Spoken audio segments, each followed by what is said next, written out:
আপনি হয়তো অনেক সময় খেয়াল করেছেন যে চলন্ত ট্রেন লাইনে যদি কোনো মানুষ অথবা প্রাণী চলে আসে তাহলে ট্রেন ড্রাইভার সেই প্রাণীটিকে বাঁচানোর জন্য ট্রেন কখনোই ব্রেক করে না। কিন্তু আপনি কি জানেন ট্রেন ড্রাইভার কেন চলন্ত ট্রেনকে ব্রেক করে না? যেমন এই মুহূর্তে আপনি ভিডিওতে দেখতেই পাচ্ছেন যে ট্রেন লাইনের পাশ দিয়ে একজন যুবক হেঁটে যাচ্ছে, কিন্তু এমন মুহূর্তে তো ট্রেন ড্রাইভার ট্রেনটিকে থামাচ্ছে না। শুধু মানুষের জন্যই না, অনেক সময় বিভিন্ন পশু পাখিও ট্রেন লাইনে চাপা পড়ে মারা যায়, তারপরেও ট্রেনকে থামানো হয় না। যদি আপনি এর কারণ জানেন আপনি অবাক হয়ে যাবেন। তাছাড়াও আপনি কি এটা জানেন ট্রেনের পিছনে এলভি অথবা এক্স চিহ্ন কেন লেখা থাকে? আপনি হয়তো খেয়াল করে এটাও দেখেছেন অনেক সময় ট্রেন লাইনে পানি জমে যায়, কিন্তু তারপরও সেই পানির উপর দিয়ে ট্রেন কিভাবে চলে? এক্ষেত্রে কি কোনো বিপদের আশঙ্কা থাকে না?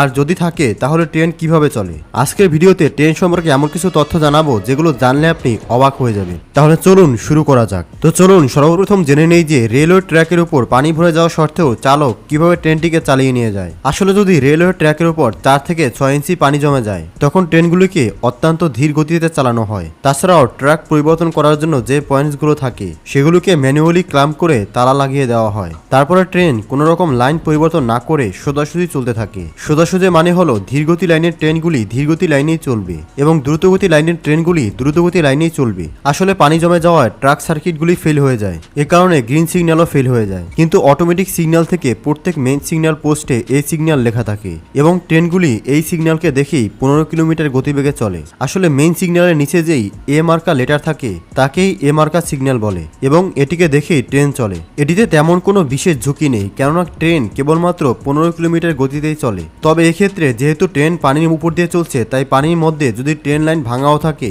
সেগুলো রেল লাইন কর্মীদের চোখে না পড়ায় তেমন কোনো বিপদ সংকেত দিতে পারে না। এক্ষেত্রে অ্যাক্সিডেন্ট হওয়ার সম্ভাবনা থাকলেও গতি মাত্র 15 কিলোমিটার থাকার কারণে তেমন কোনো দুর্ঘটনা ঘটে না। এবার শুনুন জেনে আসি ট্রেন লাইনে কেউ হেঁটে চললেও চালক সেই লোকটিকে বাঁচানোর জন্য কেন ব্রেক মারে না। আপনারা হয়তো সকলেই একটা জিনিস খেয়াল করে দেখেছেন যে যখন আমরা রেলওয়ে ক্রসিং এর কাছে দাঁড়িয়ে থাকি তখন সামনে দুটি ব্যারিয়ার লাগানো থাকে এবং যখন ট্রেন আসে তো সেই সময় ট্রেনের ফাটক বন্ধ হয়ে যায়, যেন সেই সময় কেউ যেন রেলওয়ে ট্র্যাকের উপরে আসতে না পারে। কিন্তু কিছু বুদ্ধিমান লোক সেই সময় ব্যারিয়ারকে উপেক্ষা করে তার নিচ দিয়ে সময় বাঁচানোর জন্য যাওয়ার চেষ্টা করে, যার ফলে অনেক সময় দুর্ঘটনাও ঘটে যায়। কিন্তু আপনি কি কখনো ভেবে দেখেছেন যখন ট্রেন রানিং থাকে তখন সামনে থেকে কেউ রেল লাইনের উপর দিয়ে হেঁটে যাচ্ছে, কিন্তু চালক তাকে দেখা সত্ত্বেও ব্রেক মারে না? কিন্তু কেন?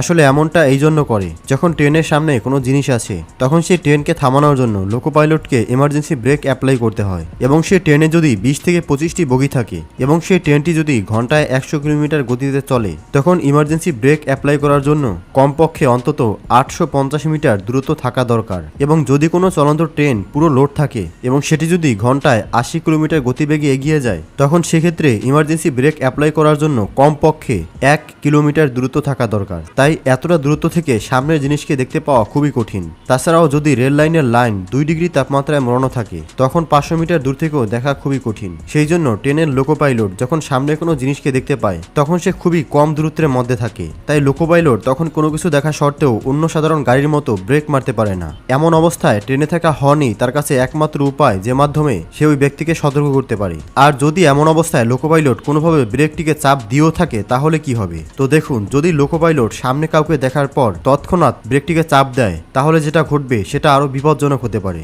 কারণ যদি তার কিছুটা সামনেই কোনো ব্যক্তি হেঁটে বেড়ায় অথবা কোনো গাড়ি তার সামনে থাকে, এই অবস্থায় যদি লোকো পাইলট ব্রেক করে দেয় তাহলে সেই ট্রেনটি সম্পূর্ণ থামতে থামতে প্রায় 800 মিটার থেকে 1 কিলোমিটার পর্যন্ত ধীর গতিতে চলতেই থাকবে। আর আপনারা বুঝতেই পারছেন এতটা দূরত্ব পর্যন্ত সেই ব্যক্তি বা সেই গাড়ি চাপা পড়ে সেখানে মারা যাবে এবং একই সাথে ইমার্জেন্সি ব্রেক করার ফলে পেছনে থাকা বগিগুলোতেও সজোরে ধাক্কা লাগবে। এর ফলে পেছনে থাকা যাত্রীরাও অনেকে আহত এমনকি মৃত্যু পর্যন্ত হতে পারে। তাই ট্রেন অত্যন্ত বিপজ্জনক মুহূর্ত ছাড়া কখনোই ব্রেক করা হয় না। বন্ধুরা, এখন আপনাদেরকে যে বিষয়টি জানাবো তা জানা অত্যন্ত গুরুত্বপূর্ণ। ভাবুন, যদি চলন্ত ট্রেনে ট্রেন ড্রাইভার হঠাৎ ঘুমিয়ে পড়ে অথবা ট্রেন ড্রাইভার চলন্ত অবস্থায় কোনো কারণে অজ্ঞান হয়ে পড়ে, তখন ট্রেনে থাকা বাকি যাত্রীগুলোর সাথে কি হবে? চলুন এখন আমরা সেটা জেনে আসি। এই সময় আপনি হয়তো ভাবছেন যে যদি কোনো চলন্ত ট্রেনের ড্রাইভার হঠাৎ করে ঘুমিয়ে পড়ে তাহলে হয়তো অনেক বড় দুর্ঘটনা ঘটতে পারে। তবে আপনার এমনটা মনে হওয়াটা স্বাভাবিক, কিন্তু বন্ধুরা চিন্তা করবেন না, কেননা বেশিরভাগ রেল ব্যবস্থা এই সমস্যার উপায় খুঁজে বের করে রেখেছে। বন্ধুরা, ট্রেনে অত্যন্ত মূল্যবান পাবলিক প্রোটোকল ইলেকট্রনিক ভেহিকেল থাকে, এজন্য তাকে এমনভাবে ডিজাইন করা হয় যেন এটি কঠিন থেকে আরো কঠিন পরিস্থিতির মোকাবিলা করতে পারে এবং যেন তা সুরক্ষিত থাকে। ট্রেনে 3 প্রকার অটোমেটিক সিস্টেম কাজ করে এবং সেটাকে বোঝার জন্য চলমান ট্রেন সম্পর্কে কিছু তথ্য রাখা জরুরি। এবং আপনাদের বলে দিই যে ভারত এবং বাংলাদেশে 2 প্রকার ট্রেন যাতায়াত করে, দূরপাল্লায় যাওয়ার জন্য মেল ট্রেন এবং কম দূরত্বে যাওয়ার জন্য লোকাল ট্রেন। তবে যে কোনো ট্রেনে প্রধান চালক ছাড়াও একজন সহকারী চালক থাকে, তাই প্রধান চালক যদি ভুল করেও কোনো সময় ঘুমিয়ে পড়ে অথবা কোনো কারণে যদি বেহুশ হয়ে যায়, তাহলে সহকারী চালক তাকে ঘুম থেকে জাগিয়ে তুলবে এবং যদি তিনি জেগে না ওঠে তাহলে সহকারী চালক আপাতত চালিয়ে পরবর্তী স্টেশনে ট্রেন থামিয়ে দেবে এবং এ বিষয়ে তিনি স্টেশন মাস্টারকে জানিয়ে দেবে। তারপর স্টেশন মাস্টার তখন দ্বিতীয় কোনো ড্রাইভারের ব্যবস্থা করবেন। তবে বন্ধুরা, আপনাদের মনে হয়তো এটাও প্রশ্ন জাগতে পারে, যদি চালক এবং সহকারী চালক দুজনেই হঠাৎ ঘুমিয়ে পড়ে বা দুজনেরই বিপদ হয়, তাহলে ট্রেনের বাকি যাত্রীদের সাথে কি হবে? তো আপনাদের বলে দেয় যে যদি এমনটা কখনো ঘটে, তাহলে তখন ওই পরিস্থিতির সাথে মোকাবিলা করার জন্য ট্রেনের ইঞ্জিনে ভেহিক্যাল কন্ট্রোলস ডিভাইস থাকে। এই ডিভাইসটির কাজ হলো, যদি ট্রেনটি 1 কিলোমিটারের মধ্যে গতিবেগ বাড়ানোর জন্য যদি ট্রাভেলকে না বাড়ানো হয় এবং গতিবেগ কমানোর জন্য যদি ট্রাভেলকে না কমায় এবং সেই সাথে যদি ট্রেকও না খসে এবং যদি হর্নও না বাজায়, তাহলে 17 সেকেন্ডের মধ্যে একটি অডিও ভিজুয়াল ইন্ডাকশন আসবে। তখন ট্রেনের চালককে একটি বোতাম চেপে স্বীকার করতে হয় অথবা জানিয়ে দিতে হয় এবং তিনি যদি এমনটা না করেন, তাহলে পরবর্তী 17 সেকেন্ডের মধ্যে ট্রেনে অটোমেটিক ব্রেক লাগা শুরু হয়ে যায় এবং 1 কিলোমিটারের মধ্যে ট্রেন নিজে থেকেই থেমে যাবে। সেই সাথে এটাও আপনাদের বলে দেই যে ট্রেনে থাকা এই ডিভাইসকে ডেডম্যান হ্যান্ডও বলা হয়। তো বন্ধুরা, ভারত এবং বাংলাদেশের রেলওয়ে এইভাবে কোনো বড় দুর্ঘটনার হাত থেকে রক্ষা করে। বন্ধুরা, আপনারা হয়তো একটা বিষয় খেয়াল করে লক্ষ্য করবেন, প্রত্যেকটা ট্রেনের পেছনেই এক্স চিহ্ন অথবা এলভি লেখা থাকে। কিন্তু আপনি কি জানেন এই চিহ্নর কাজ কি? জানলে অবাক হয়ে যাবেন বন্ধুরা, এই এক্স চিহ্ন বা এলভি চিহ্ন দ্বারা এটাই বোঝানো হয় যে এটাই ট্রেনের লাস্ট বগি, যাকে সংক্ষেপে এলভি বলা হয়, যার পূর্ণরূপ হলো লাস্ট ভেহিকেল। আপনারা খেয়াল করলে দেখে থাকবেন যে ট্রেন লাইনের আশেপাশে কিছু কর্মচারীরা পতাকা নিয়ে দাঁড়িয়ে থাকে। তারা মূলত পর্যবেক্ষণ করে যে ট্রেনটির পিছনে এক্স চিহ্ন অথবা এলভি লেখা আছে কিনা। যদি ট্রেনটির পিছনে এক্স চিহ্ন থাকে, তাহলে তারা বুঝে নেয় যে ট্রেনটি সঠিকভাবেই এই পর্যন্ত এসেছে।